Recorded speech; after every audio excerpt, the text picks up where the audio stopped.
And I wanted to ask the Prime Minister a question about the rate at which Health Canada is providing approvals to companies who are looking to offer new testing kits. As provinces start to unveil plans to ease health restrictions, one of the key factors in allowing them to do so will be the ability to ramp up testing efforts. Once again, we see an example of government reacting very, very slowly and can't keep up with entrepreneurs and with private sector. And as latest information indicates that up to 50 companies are waiting for Health Canada approvals.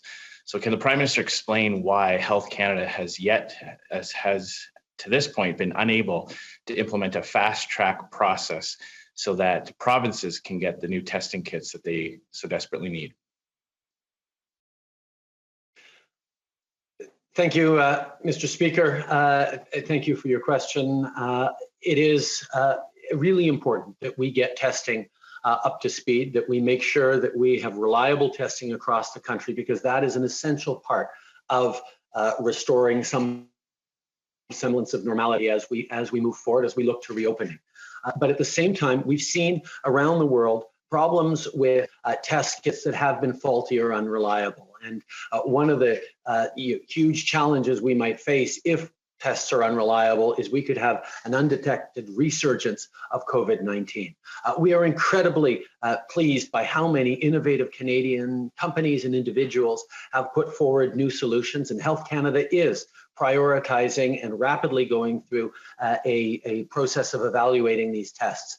But at the same time, we cannot compromise on not just the safety of individual Canadians for this test, but the safety of our entire country. We have approved a number of different tests. We will be approving more, but it needs to be done in a safe way with the real recovery of our country as the core goal that we're facing.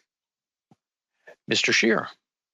Mr. Speaker, information has come out that a Canadian company called Blue Dot was able to track incidents of COVID-19 in China as early as December of 2019. Blue Dot has indicated that among their clients are 12 countries, including frontline healthcare providers here in Canada. Can the Prime Minister indicate whether or not the Government of Canada had access to Blue Dot's information back in December?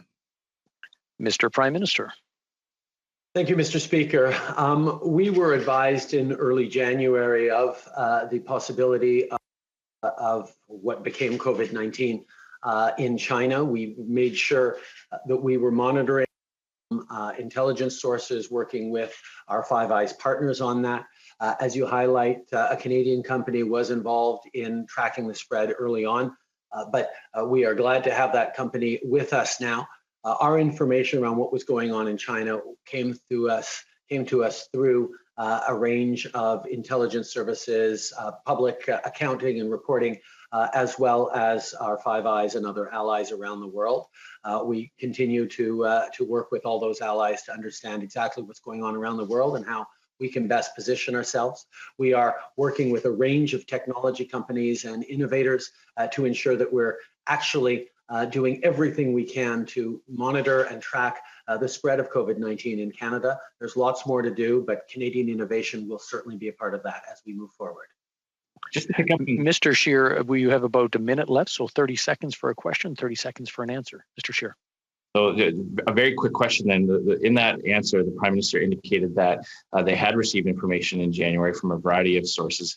One of those sources of information was the Canadian military intelligence experts who warned that this disease was going to be more serious than the WHO had originally indicated. So we've asked this question several times before. It's a simple yes or no question. Did the Prime Minister see, did Cabinet, anyone in Cabinet, or did the Prime Minister see the Canadian military intelligence report that was issued in January? The Right Honourable Prime Minister. The Public Health Officer of Canada convened a conversation with her provincial counterparts as of January 2nd to address reports of of a virus or a particularly bad strain of influenza that was occurring in China. We got regular updates from our intelligence officials. I cannot share specific briefings with you here, obviously, but I can assure you that our intelligence agents and officials were very active in keeping Cabinet and the government apprised of latest developments.